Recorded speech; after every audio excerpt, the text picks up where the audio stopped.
Buenas noches, buenas tardes, El Salvador. Damos la más cordial bienvenida a este podcast de La Minuta con dos invitados especiales, sobre todo en este día que se conmemora el Día Internacional de la Mujer. Damos la más cordial bienvenida a nuestra invitada Georgina Martínez y también a nuestro invitado Mauricio Maravilla, con quien vamos a sostener una conversación de índole de interés con respecto a lo que se vive en El Salvador y también en las leyes internacionales en cuanto al derecho de la mujer y sobre todo de la comunidad salvadoreña.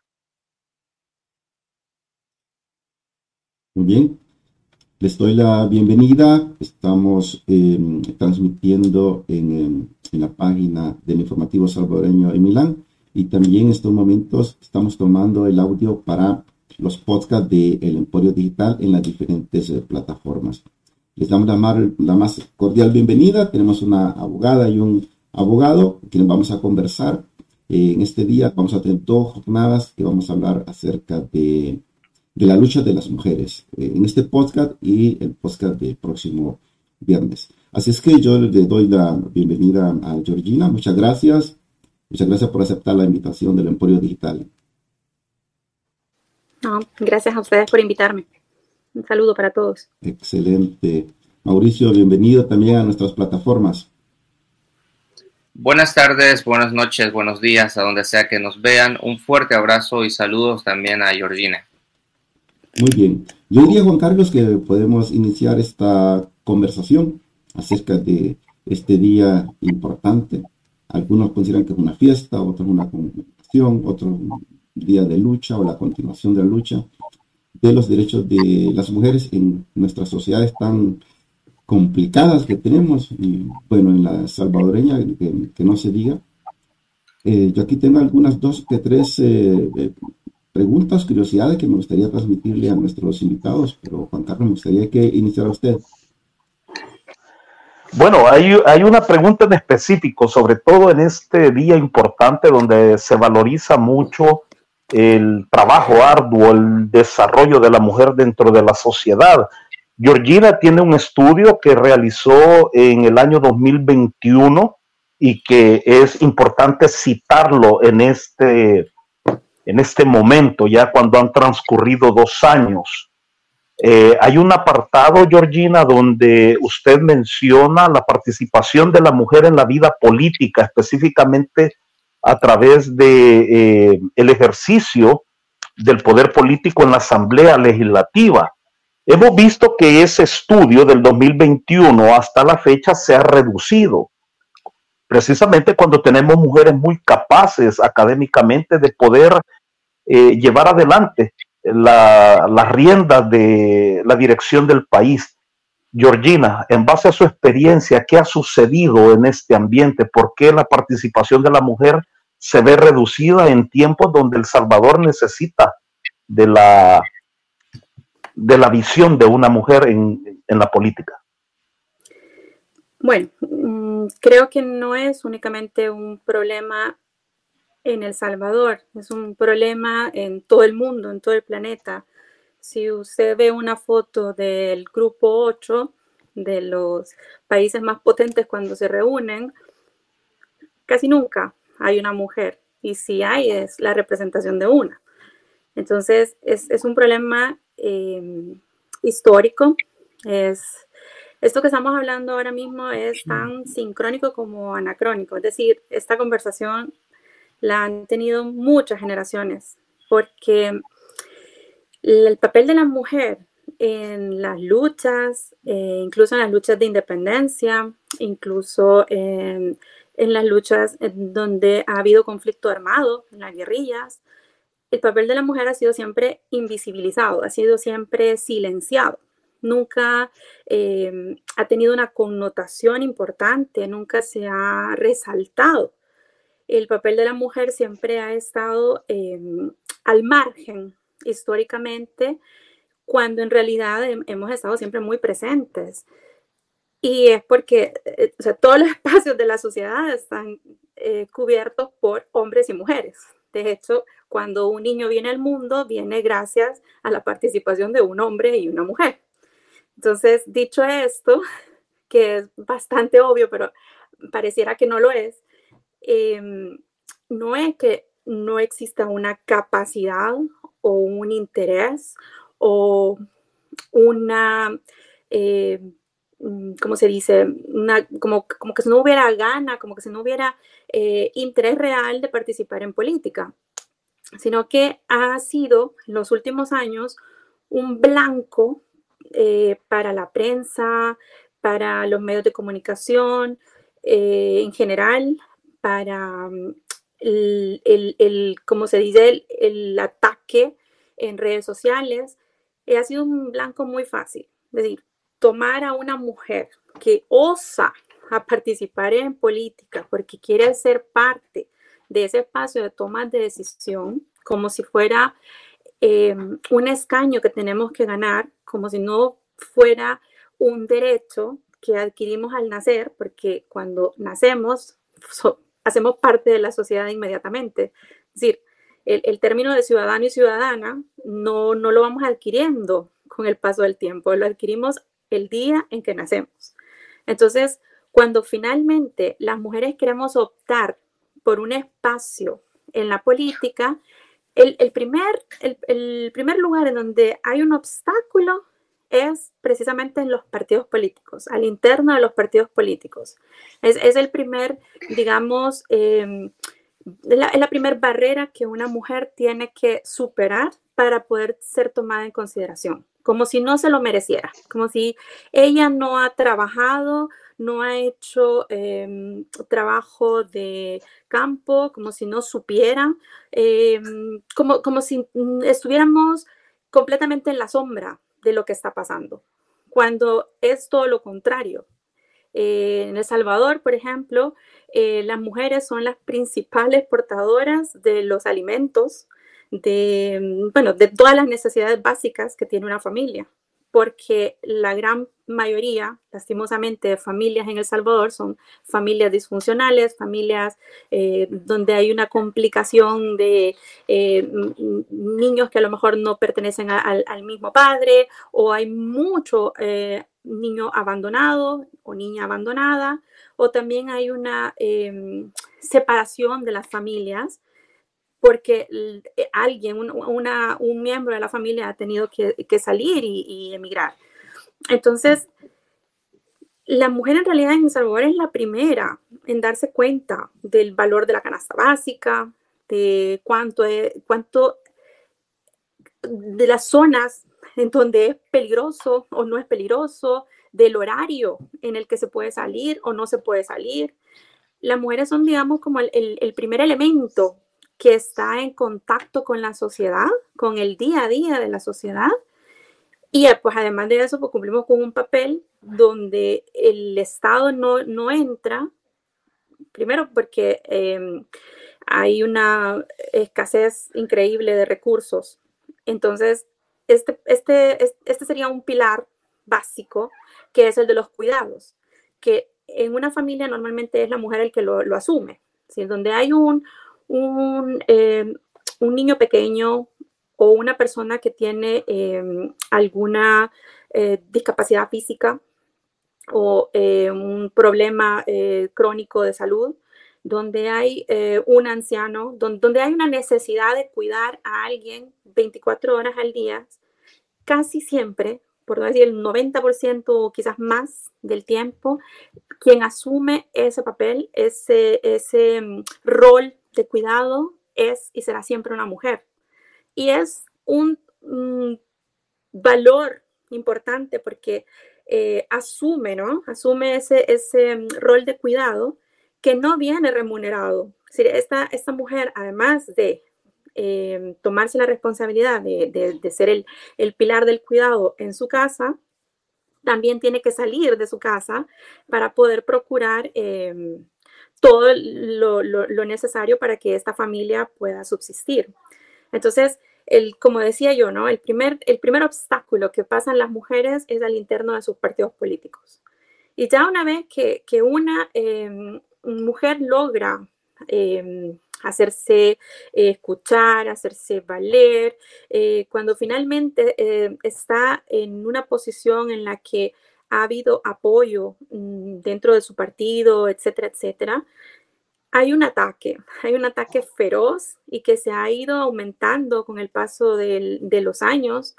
No obstante, El Salvador tiene legislación que protege a las mujeres en ese sentido, sobre todo aparte de las amenazas, que es inminente y además es un delito que está ya calificado en nuestro Código Penal. Aparte de las amenazas está también pues la discriminación, el utilizar un lenguaje que denigra a la mujer, que pone en riesgo a su familia, que pone en riesgo su integridad como mujer, como persona, como ciudadano y muchas veces incluso como miembro de una familia. Y por eso ese es el motivo principal por el que las mujeres hacen un paso para atrás, ¿no? Porque tienen que proteger también a los suyos, ¿no? No quieren que nada les pase a sus hijos. Entonces, eso en primer lugar. En segundo lugar, no es que una mujer no esté interesada en la política, no es que a una mujer no le importe lo que está pasando, no es que no lo vea, no lo analice o no logre reflexionar sobre la realidad. Lo que pasa es que también tiene otras obligaciones, otras responsabilidades que pesan sobre el tema de la participación en la política. Bueno, Mauricio, sé que tú te entiendes mucho del análisis político actual del país. Y yo tengo una curiosidad. La nueva conformación en la parte de las alcaldías y en la Asamblea Legislativa, ¿con cuánta participación femenina contamos? ¿Cuántas mujeres van a estar al frente de alcaldías? ¿Cuántas mujeres estarán al frente de las diputaciones para este próximo mandato?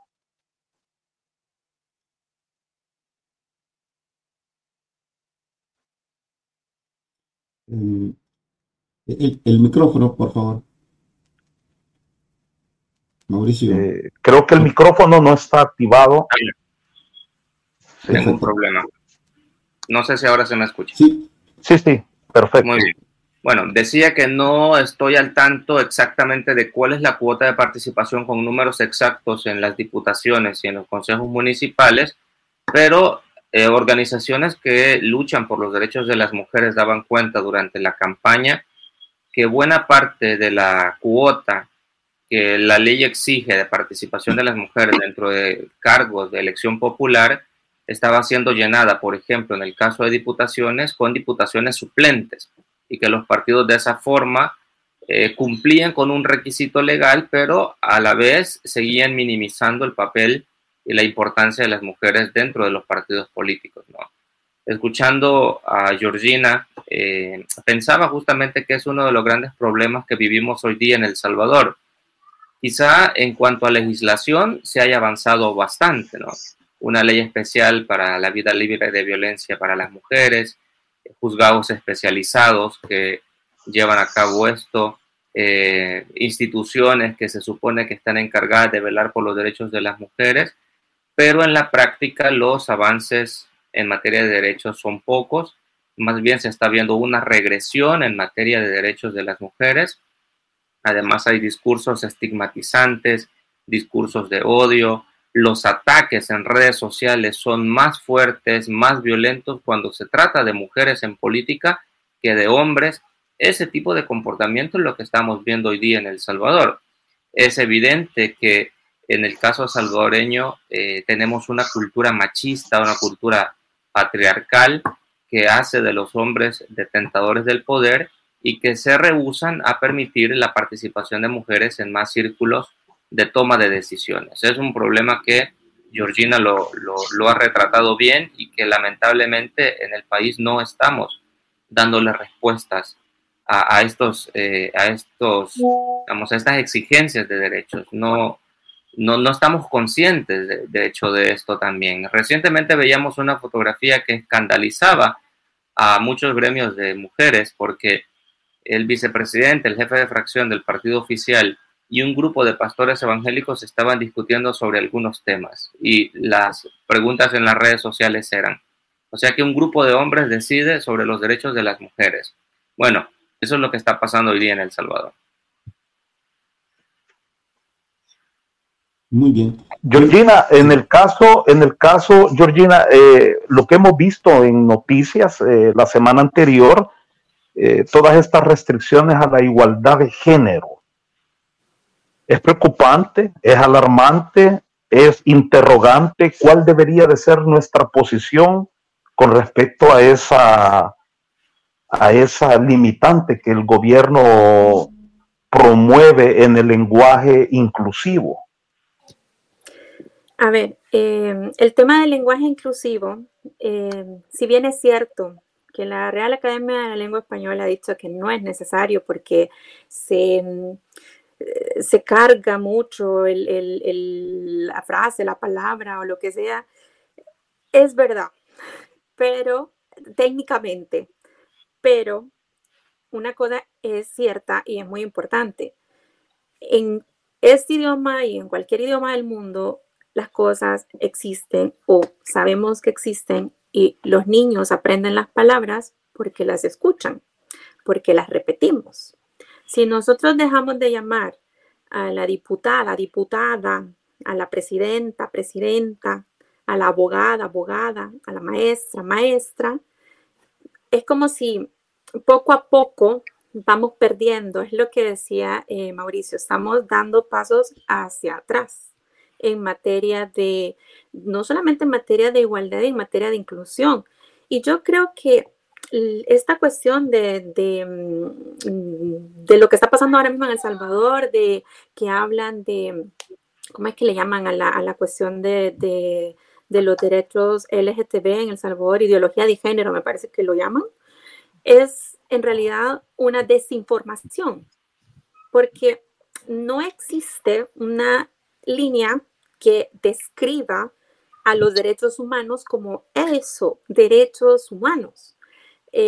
Lo mismo pasa, por ejemplo, con el derecho que tiene una mujer a decidir si interrumpir un embarazo o no interrumpir un embarazo, especialmente cuando se trata de un embarazo de riesgo.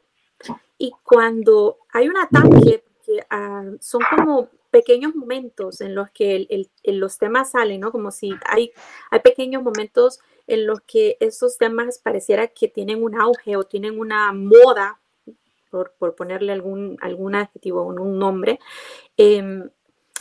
Hay una manipulación en el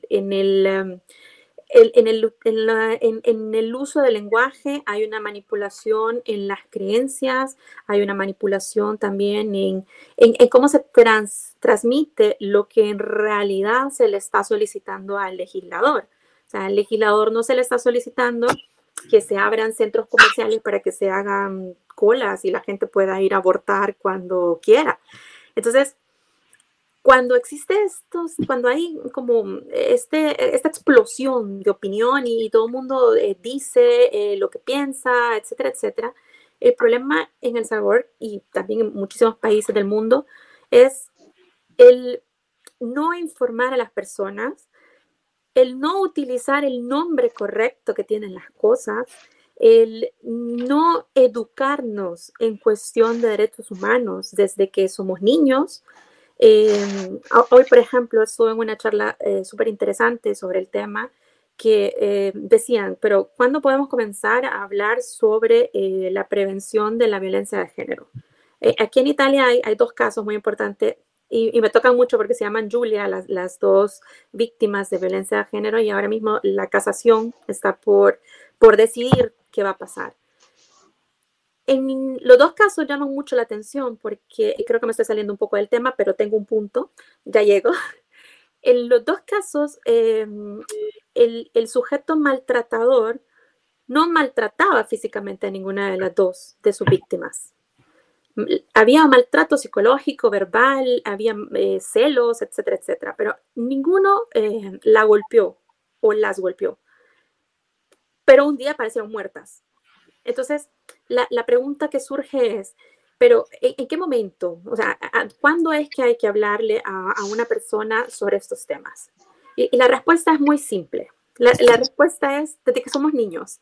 Desde que somos niños tenemos que saber que hay un límite, pero porque tenemos que aprender a llamar las cosas como son. Y lo del lenguaje inclusivo, es verdad que técnicamente ya la RAE dijo que no es necesario, que ya reconoce cuáles son los adjetivos o cuáles son los gentilicios, o etcétera, etcétera, que ya los ha pasado al femenino. Pero también es cierto que si comenzamos a cerrar brechas en cuanto a estas cosas que en realidad no son pequeñas, todo tiene como una pequeña base del patriarcado y no nos damos cuenta porque lo tenemos muy asumido. A mí me da risa, por ejemplo, cuando llega una invitación, se pone, ¿no? Se invita al señor o al ingeniero, al arquitecto y a la señora, como si no hubiera una existencia real de la persona. Entonces, son pequeños ejemplos, ¿no? Pero no son para polemizar, no son para discutir, y mucho menos son para dividir. Son para crear un debate, ¿no? El problema en El Salvador es que hay una manipulación increíble de cualquier tipo de información que salga del interés de un grupo específico. Si esa información puede afectar de alguna manera a un grupo específico, entonces comienza el ataque sistemático, estructurado, y llama la atención porque es como si dieran un banderazo y comienza, ¿verdad? Y pasan semanas en el que es bastante, o sea, llama la atención, es de estudio la cuestión. Pero eso es uno de los obstáculos de los que mencionaba Mauricio que nos hacen retroceder en materia de derechos humanos, visiblemente. Excelente. Bueno, como estamos tocando que es un problema que tiene sus raíces, un problema de sociedad también, Mauricio, hay varios factores. Por ejemplo, las religiones es un factor importante que también ellos educan, parte de la casa, parte de la escuela, parte de la calle. También las religiones juegan un rol fundamental. En El Salvador, la Iglesia Católica y las iglesias cristianas no católicas, pues son la mayoría y tienen en sus manos la educación de generaciones y generaciones. A grosso modo, ¿cómo consideras que está el rol de las religiones en cuanto a este tema? ¿Ayuda la religión a la liberación de estos argumentos o es parte, en cierta forma, del problema de la sociedad patriarcal que tenemos? Sí, bueno, este es un debate muy, muy agudo, de hecho, meterse con el tema de la religión, sobre todo en un país como El Salvador, en donde más del 90% de la gente se considera, digamos, vinculada a una religión, ya sea católica, evangélica, testigos de Jehová o de cualquier otro tipo, ¿no?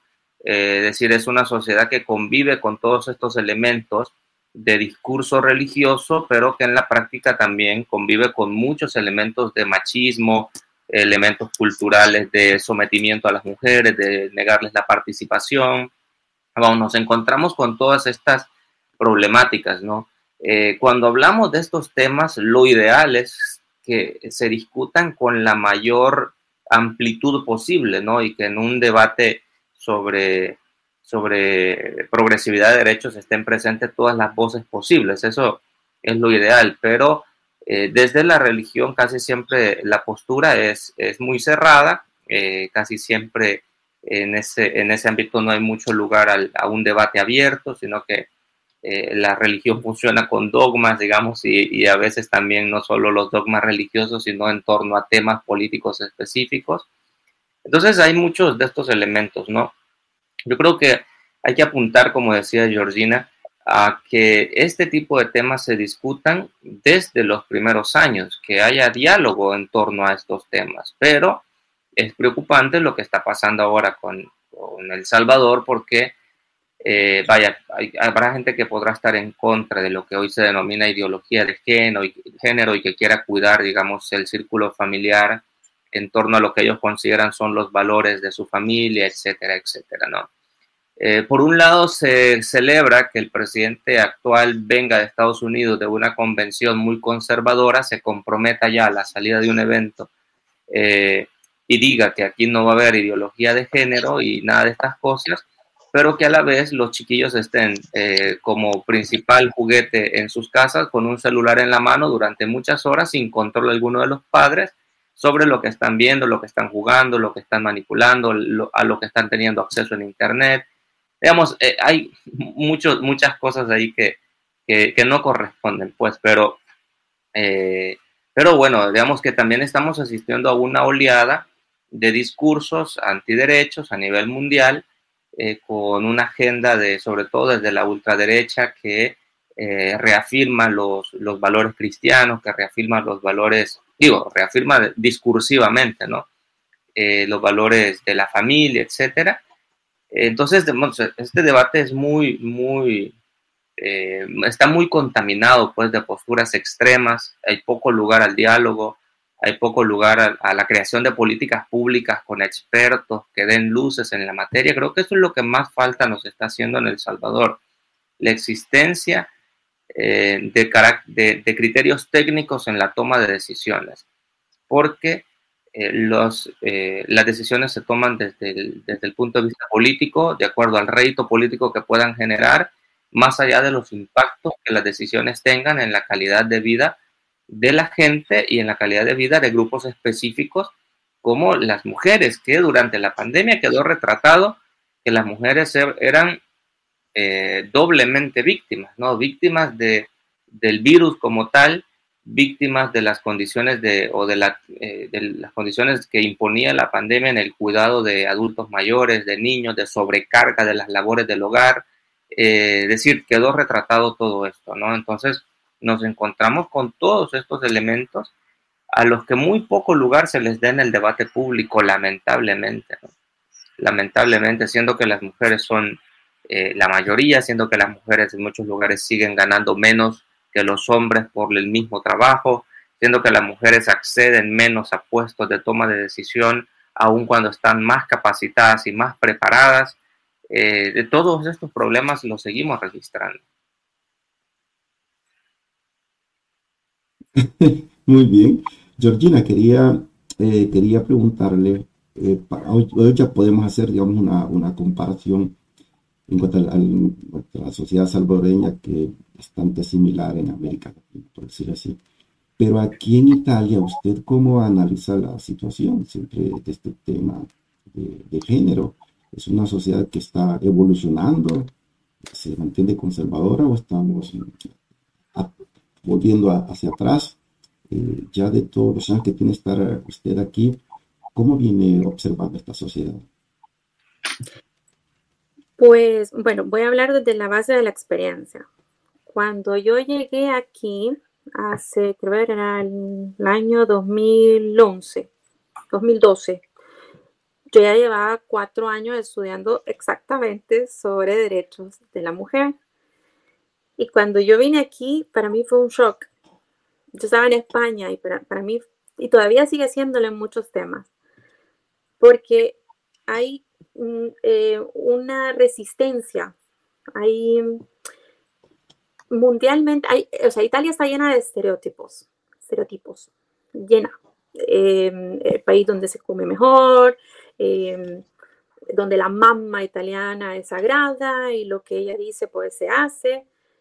Pero a través de los años yo me he dado cuenta que la mamá italiana, es cierto, es la que toma las decisiones, pero desde la puerta de su casa para adentro, desde la puerta de su casa para afuera no toma ninguna decisión, ninguna. Y lo veo en ámbitos académicos, lo veo en ámbitos políticos, lo veo en la empresa privada muchísimo. Es bastante triste el tema de la imagen, es decir, a un hombre, por ejemplo, evalúan su currículum. A una mujer lo primero que le exigen es que ponga la foto de ella en su currículum. Y después leen cuáles son sus estudios y cuáles son sus experiencias laborativas. Entonces, cuando Mauricio estaba hablando de lo que pasó en la pandemia, yo quise hacer un estudio muy similar al que hice para las elecciones de las últimas elecciones municipales, pero no pude, no lo logré, porque yo quería sacar como un dato estadístico de cuántas mujeres habían denunciado el qué, o sea, es decir, yo quería hacer una gráfica que permitiera leer en qué habían consistido las llamadas o las denuncias de maltrato, de violencia, si había habido también niños menores de edad, o sea, niños, perdón, o cómo había sucedido en cada uno de los hogares de esta llamada, ¿no? Hubo mucho feminicidio, hubo además gente que no fue al hospital por el virus, sino que tuvo que ir porque estaba lesionada, porque el sujeto maltratante en el mayor de los casos es la persona con la que se convive. Y en pandemia, pues, tristemente, pues era la persona con la que tenían que estar 24 horas al día. Entonces, no logré hacer este estudio porque Fiscalía General de la República me daba un dato. Policía Nacional Civil me arrojaba otro dato. El ISDEMU me daba un dato. Habían 2 ONGs, ahora mismo no me acuerdo, pero bueno, es decir, pero además que era abismal, ¿no? O sea, cuando yo decía, ¿no? Ha habido una denuncia de lesiones, la diferencia eran 20, 25. Entonces, al momento yo de ya poner todos estos datos y ponerlos en papel y escribir un artículo, de que no es imposible, no se puede. No se puede porque los datos no tienen lógica, no tienen estructura, no tienen un principio y un final. Me doy cuenta que era un momento particular y que pues tampoco había tiempo para estar pensando en datos estadísticos.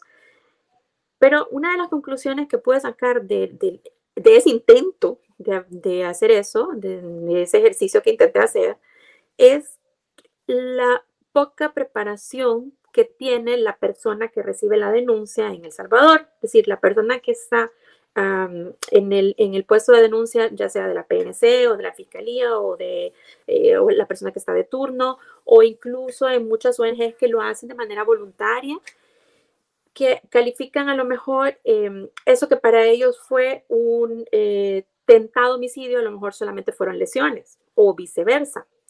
O la víctima estaba tan ofuscada que obviamente lo que hicieron fue mejor darle primeros auxilios y después hablar con esta persona. Y cuando pasa mucho tiempo al hablar con una persona que está dentro de un círculo de violencia, no es que la persona ya no quiera denunciar o no es que se le haya olvidado lo que le pasó, sino que tiene temor. Tiene temor porque se contradice, porque tiene mucho miedo de quedarse sin sus hijos, que la familia le dé la espalda. A lo mejor esta persona es la que lleva la mayor parte del sustento del hogar a su casa y pues ella no quiere quitarle ese sustento a sus hijos, no quiere que sus hijos tengan que cambiar de casa eventualmente, etcétera, etcétera. Entonces, lo que decía Mauricio es sumamente importante. En El Salvador hay una falta de este elemento técnico, de esta, llamémoslo, de este poder percibir la realidad y transmitirla, y además de transmitirla, dar este enfoque técnico, es decir, el enfoque legal, el enfoque médico, el enfoque psicológico de todas estas situaciones de violencia. Y eso pasa en todos los ámbitos, no solamente en cuanto a violencia de género. Aquí he visto yo casos de violencia obstétrica. He conocido mujeres que han sufrido maltrato de la enfermera mientras estaban teniendo dolores de parto. O sea, he visto de todo. Entonces, la verdad es que tenemos siempre la posición más vulnerable en todos los ámbitos. Y muchas veces el ámbito es ya cruel. Por ejemplo, las migrantes, o sea, quienes migran siempre van a ser las personas que han tenido que tomar la decisión en una situación de vulnerabilidad. Y esa situación de vulnerabilidad ahora está envolviendo toda la familia, pero antes no, antes tenía que salir uno primero, al menos así era hasta hace pocos años. Ustedes no me van a dejar mentir porque lo estamos viendo, lo hemos visto cómo ha ido evolucionando. Y cuando era la mujer la que se iba, esta era la persona que llevaba en su espalda, en su responsabilidad, el tema de soy una persona migrante que tiene que comenzar de cero en un país en donde el idioma, el nivel de, no sé, de trabajo, de documentos, todo cuesta arriba, pero es que además tengo que responsabilizarme de la familia que quedó allá. Y hasta que alcance una cierta estabilidad económica voy a poder traerme a esta familia. Y en muchas ocasiones lo que pasó fue que mientras logró esa estabilidad económica, estos niños dejaron de ser niños. Eran ya adolescentes, eran jóvenes cuando pudieron hacer una reagrupación familiar. Entonces, en El Salvador, de verdad que todo es darle un nombre, darle un hilo a todas estas situaciones que se viven y poderlas transmitir a toda la sociedad, que la sociedad tiene el derecho de estar informada, tiene el derecho de saber, con números, con datos, con años, meses, o sea, y el no hacerlo es lo que nos está llevando a la desinformación, a la confusión y tristemente hay muchos sectores que se aprovechan de esta circunstancia y están manipulando todo este tema. Bien, yo quisiera... Mauricio, sí. Antes de darle la palabra a mi colega Juan Carlos, quería preguntarle precisamente a Mauricio, y puedes seguir con él también, Juan Carlos, luego. Ayúdennos a entender, porque parece que estamos haciendo control de daños, ¿no? Como que en este tema la sociedad estamos fracasando. Pero, ¿qué es lo que nos podría faltar, Mauricio? Los convenios, hay convenios internacionales donde invitan que se respeten los derechos de las mujeres, hay leyes secundarias, y le faltarán artículos a la Constitución, bueno, en vista que ya se va a comenzar a hablar de cambiar o modificar la Constitución en El Salvador, le faltarán algunos artículos a nuestra Constitución. ¿Quiénes estamos fallando? Pues las mujeres mismas, ¿será que no han asimilado en sí la importancia de empoderarse, ¿no? De darle uso a estos derechos? ¿Por dónde ve usted que están las fallas, o por dónde tendríamos que empujar más para que esto sea más asimilado, ya sea por hombres y por mujeres? Lamentablemente tengo que decir que he escuchado algunas mujeres que son más machistas que los hombres a veces. Pero, ¿qué pasa? Sí, yo apunto siempre a un factor cultural y de raíces culturales históricas muy profundas en nuestra sociedad. Hay generaciones y generaciones que han crecido con ciertas ideas instaladas en la cabeza y de la noche a la mañana no se las vas a cambiar, pero podemos iniciar procesos de sensibilización, digamos, de conocimiento de estos temas. Yo creo que ahí es donde está el mayor reto. En la poca difusión que tiene este tema, en la poca discusión que hay, en el poco debate y diálogo público que hay en torno a los derechos de la mujer, creo que por ahí hay un factor. Si usted apunta al tema de las leyes, por ejemplo, bueno, podría decirle que en cuanto a leyes se han dado avances importantes, vamos, que por regulaciones, por aspectos normativos, creo que digamos, hemos avanzado bastante. Si se diera cumplimiento a esto, bueno, viviríamos en otra sociedad.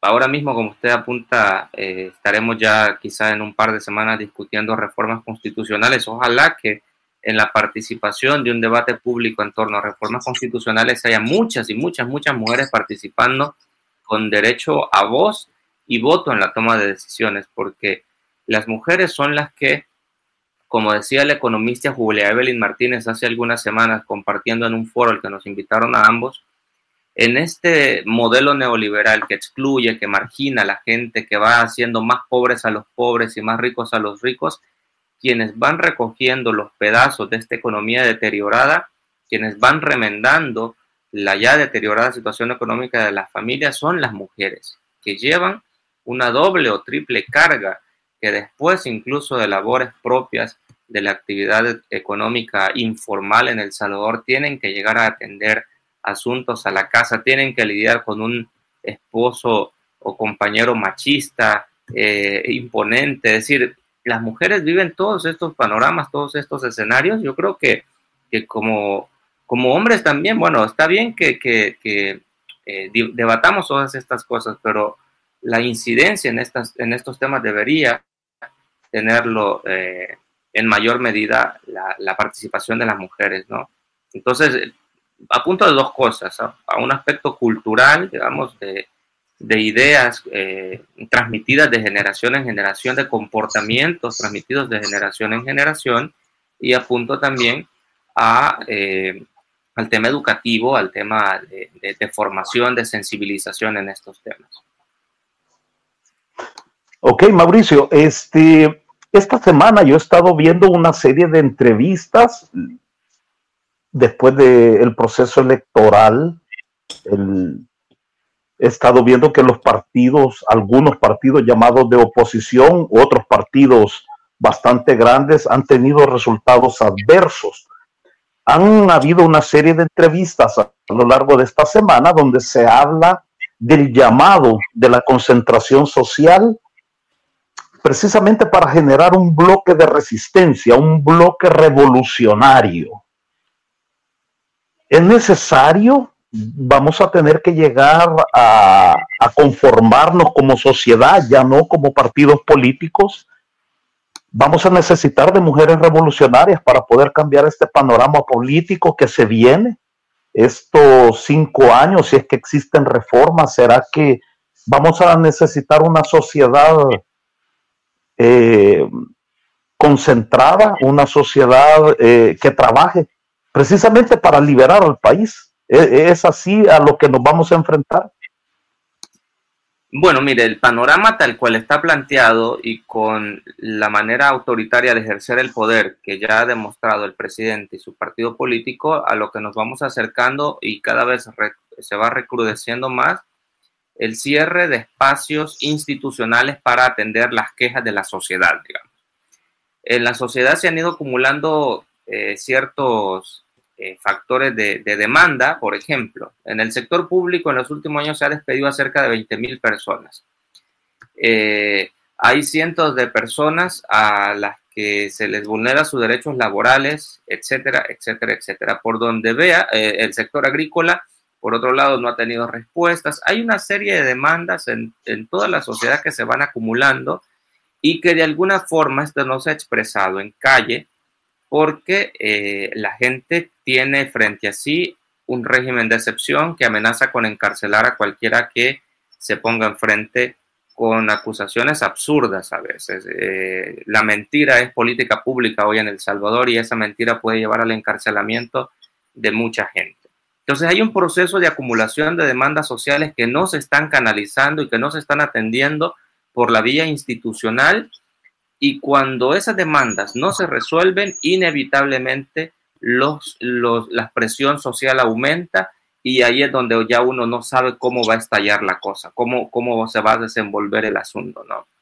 Porque la represión alcanza por un tiempo, porque la utilización de la fuerza represiva del Estado alcanza para contener esas demandas por un tiempo, pero las coyunturas políticas son tan impredecibles que uno no sabe por dónde va a deparar el futuro político de El Salvador. Lo que sí demanda esta realidad es de gente consciente, es de gente que se informe bien, que vaya más allá de los titulares sensacionalistas de medios digitales o de publicaciones en medios digitales y que estudie más la realidad política del país. Lo que sí necesitamos es gente más consciente, este tipo de programas que vayan al fondo de la cuestión. Esto cada vez es más necesario. Entonces creo que estamos ante escenarios insospechados. No sé por dónde va a evolucionar la cosa en El Salvador, pero la población en la elección pasada demostró que es mentira, que es un mito esto del apoyo mayoritario del presidente, porque los niveles de participación en las elecciones lo han dejado demostrado. Entonces nos encontramos ahí con muchos factores que ya con datos fríos después de las elecciones habrá que ir analizando. Georgina, con respecto a la experiencia que le dejó el haber sido nuestra cónsul general aquí en Italia, aquí en Milán específicamente, ¿cómo ve el panorama? ¿Vamos a seguir teniendo migración menor, masiva, mayoritaria, precisamente porque se vulneran los derechos humanos? No me refiero a una migración específicamente a Italia, sino que a cualquier otro destino. Según su experiencia, ¿cómo ve el panorama desde el punto de vista legal? ¿El salvadoreño va a salir forzado, va a salir por su propia voluntad? ¿Cómo ve usted el panorama con respecto a este tema, Georgina? Pues bueno, de la experiencia en el consulado, simplemente puedo decir que cada año llegaba más gente. Cada año teníamos mucha más demanda de servicios, es decir, cada año el trabajo se duplicaba, se triplicaba. Pero de eso ya pasó tanto tiempo. Los últimos años me he dedicado a estudiar sobre la migración, sobre todo en Centroamérica y específicamente en el Triángulo Norte, que son los países de Honduras, El Salvador y Guatemala, donde el verdadero motivo, bueno, motivos hay muchos, porque la migración es pluricausal, es decir, la gente no solamente se va por una única cuestión, hay una que pesa más, pero hay una serie de motivos por los que una familia toma la decisión de dejar su hogar. Pero lo que está pasando en el Triángulo Norte es una cuestión muy vinculada al cambio climático. Es decir, cada vez más en el Triángulo Norte hay más desastres naturales, ya sea el niño, la niña, ya sean tormentas tropicales. Entonces, esto hace que cada vez haya menos posibilidades de cultivos, posibilidades de poder tener pues ganado, de poder tener, bueno, con lo que normalmente comía el centroamericano desde nuestros tiempos de la precolonia, ¿no? Y esta situación hace que la gente, pues, si antes se dedicaban al cultivo de lo que sea, de frijol, café, maíz, ahora se tiene que mover y tiene que buscar otra manera de subsistir. Esto hace que haya una concentración en algunas ciudades de población y esto a su vez hace que haya menos trabajo, que haya menos posibilidades, es decir, el cambio climático en países como el nuestro afecta directamente a la pobreza, afecta directamente a la desigualdad, porque hay una escasez de alimentos y eso es una inseguridad, es decir, el Estado tiene que procurar un bienestar general y cuando las personas no pueden abastecerse de sus necesidades básicas, entonces hay un problema muy grave y el salvadoreño o la salvadoreña en los últimos años ha ido migrando de tal manera que es de verdad casi imposible conocer un paisano que no tenga familia afuera. De verdad bueno, yo nunca he conocido a nadie, jamás. A todos los que conozco siempre tienen a alguien que vive en Canadá, en Estados Unidos, aquí en Europa, en donde sea. Y eso cada vez va a ir así, ¿no? Otra cuestión que está sucediendo en El Salvador es el tema de la gente que estudia. La generación, ya no la nuestra, sino que los jóvenes son una generación muy preparada, son una generación que ha estudiado, hizo una carrera, después hizo una maestría, aprendió idiomas, y es una generación que no logra conseguir un trabajo que esté remunerado dignamente en el país. Esta generación también se está yendo. Entonces, bueno, ha pasado hace poco la noticia que era algo que ya sabíamos, que hay una escasez de médicos especialistas en el país. Entonces, Cuando la ministra mandó en un tuit a decir que porque se habían quejado 2 internas y después esta gente salió a manifestarse en solidaridad con sus compañeros médicos y los quitaron, hubo un montón de gente que dijo, ay, pero si hay un montón de gente haciendo colas, que denle el trabajo. No es cierto, no es así, porque no funciona de esa manera. Entonces, sí que va a aumentar o sea, cuando existe una inestabilidad laboral, una inestabilidad económica en un hogar, el primer pensamiento es, pues bueno, quizás como que nos vamos, ¿no? Cuando se es joven es más fácil porque se es soltero, la gente no lo piensa mucho y se va. Y la gente cuando tiene una familia y tiene niños pequeños dicen, bueno, pues ahora es cuando, porque le va a costar menos integrarse, le va a costar menos adaptarse a un país nuevo. Y la gente con mucho sacrificio lo hace y de verdad que para mí tienen toda la admiración. Hay muchísima gente que tienen poco tiempo de haber llegado y ya están sumamente integrados y además informados. Y esto la verdad que llama la atención porque realmente quiere decir que la persona que migra es fuerte, es decir, tiene un carácter de fortaleza. Pero repito, yo sí creo que va a seguir aumentando, que lo vamos a ver, que no se va a contener. Tampoco creo que vayamos a ver una migración a la inversa como lo anunciaban durante la campaña, que decían que todos se quieren regresar. A mí me encanta mi país, lo amo, lo adoro, pero creo que no es el momento. Y creo que así como nosotros, creo que hay mucha gente que también lo piensa, lo considera y que no está en nuestros planes regresar, al menos no en el plazo corto e inmediato. Bien, vamos cerrando nuestro podcast. Tenemos pocos minutos, pero queremos seguir poniendo el dedo en la llaga.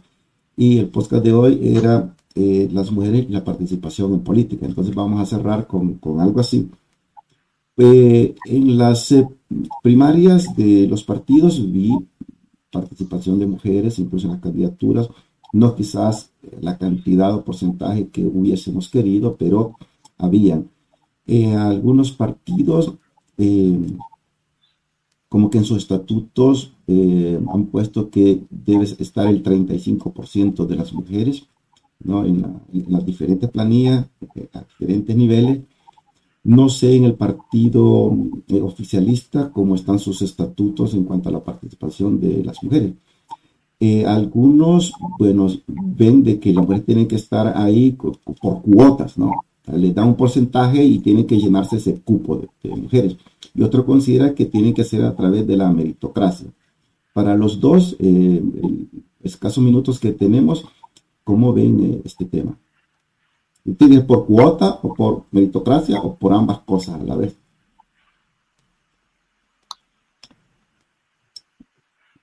Mauricio. No sé si quieres comenzar, Georgina. Georgina, ok. Yo no estoy muy al tanto de los estatutos, pero sí estoy muy al tanto de la Agenda 2030 de la ONU. Y nuestro país es un país que hace parte de las Naciones Unidas, es un país que asume los tratados internacionales. En cuanto a la Agenda 2030, el objetivo principal es que haya una equidad no solamente en los puestos de toma de decisión, sino que además una equidad a nivel de gestión, incluso en las empresas privadas, también una equidad en la gestión municipal, porque ahora lo estamos viendo, pero hay un pequeño fenómeno que sucede cuando se castiga con el voto a un partido político o a una persona en específico. Son 3 meses, ¿no? Son 3 meses, perdón, 3 años, perdón, pero es que es viernes y algo tarde. Son 3 años, ¿no? Lo que está el Consejo Municipal. Y durante esos 3 años, el Consejo Municipal se dedicaba a hacer trabajo de campo con las personas que estaban cercanas al Consejo Municipal. Con lo cual se hacía una serie de iniciativas que tenían que ver con la agronomía, que tenían que ver con la seguridad, que tenían que ver con los espacios públicos, con la recolección de la basura, con tema de la escolaridad. Es decir, era muy amplio. La cuestión es que cuando estas iniciativas no pueden continuar porque el partido que viene, el partido de turno que viene, hace como una limpieza total, ¿no? Y dice, vamos a comenzar todo desde cero.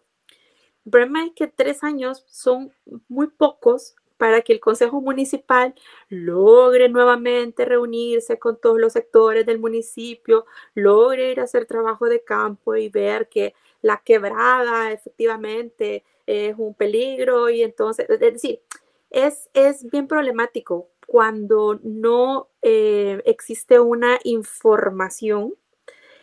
Y sobre esto quería hablar porque normalmente en los consejos municipales, sobre todo en el interior del país, están las mujeres que durante muchas generaciones históricamente conocen ese municipio mejor que nadie. Es decir, el alcalde que llega a empaparse de lo que saben estas mujeres. Entonces, es de verdad una lástima que haya iniciativas que tengan que morir, que tengan que terminar, cuando son iniciativas que no solamente eran, ¿cómo se dice?, para que el Consejo Municipal trabajara, eran iniciativas que tomaban en cuenta a toda la población de ese municipio y que escuchaban a todos, a los niños, a los ancianos. Es decir, la gente piensa que el Consejo Municipal solo se reúne cuando son las fiestas patronales o cuando ya se acercan las elecciones, pero no es así. Entonces, creo que esta parte hay que comenzar a contarla, hay que comenzar a informarla y hay que ser más directos en este punto, si de verdad queremos que exista una participación de las mujeres en todos los ámbitos públicos y sobre todo en la política. Muy bien. Mauricio, cerramos con tu participación. Bueno, la ONU cada vez cuenta menos y se va convirtiendo en una gran ONG. Sus recomendaciones y todos los acuerdos que se firman, como que pues a los gobiernos les importa cada vez menos incluso. Pero para cerrar el podcast de hoy, en los partidos políticos electorales, cuota o mérito o ambas cosas. Bueno, yo creo que hay que alcanzar un equilibrio porque en los partidos políticos hay liderazgos masculinos, digamos, que se rehúsan a ceder espacios a las mujeres y que por tanto vía ley se puede generar una mayor apertura, pero esa apertura también tiene que tomar en cuenta la capacidad de las personas que van a acceder a cargos de decisión política, de conducción política, y esto es para hombres y mujeres. El tema de la meritocracia debe ser para ambos, pero vía ley, digamos, vía normativa, sí se pueden abrir esos espacios que por cuestiones culturales y de cuestiones de machismo no pueden abrirse, ¿no? Y estoy de acuerdo con Georgina con que estos temas tienen que conversarse más, que tiene que informarse más sobre esto. Y bueno, como ya quedan pocos minutos, nomás saludar a las mujeres en su día. Como dicen, este día no se felicita, sino que más bien se saluda las luchas de las mujeres en muchos aspectos, por la igualdad, por la equidad, por el respeto a sus derechos y porque, como dice la consigna, para que no siga desapareciendo ni una más y que no se siga desde el Estado ignorando también los reclamos por los derechos de las mujeres. Así que agradezco este espacio y le mando un gran abrazo a Georgina también hasta allá. Muy bien. Juan Carlos. Bueno, despedimos este espacio. Quiero saludar a Mauricio por su intervención. Muchas gracias. Siempre vemos las entrevistas, todo el trabajo que está realizando por buscar un bienestar en el país para poder informar a todas las personas.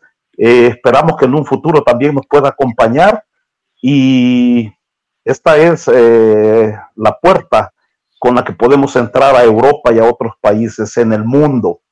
Con Georgina, un abrazo, un saludo muy especial de parte mía y de parte también de toda la familia del Informativo Salvadoreño en Milán. Personalmente me dediqué a hacer una galería fotográfica para poder comentar, para poder valorar todo el esfuerzo, toda la entrega que ustedes tienen desde su vida académica a su vida como persona y todas las aportaciones que hacen a la comunidad y a la sociedad. Así que, Georgina, usted también forma parte de nuestra galería. Encantado, agradecido de su presencia esta noche y deseamos los mejores de los éxitos y sobre todo en esta noche donde se conmemora el Día de la Mujer. Esperamos. Hasta el próximo podcast. Cuídense.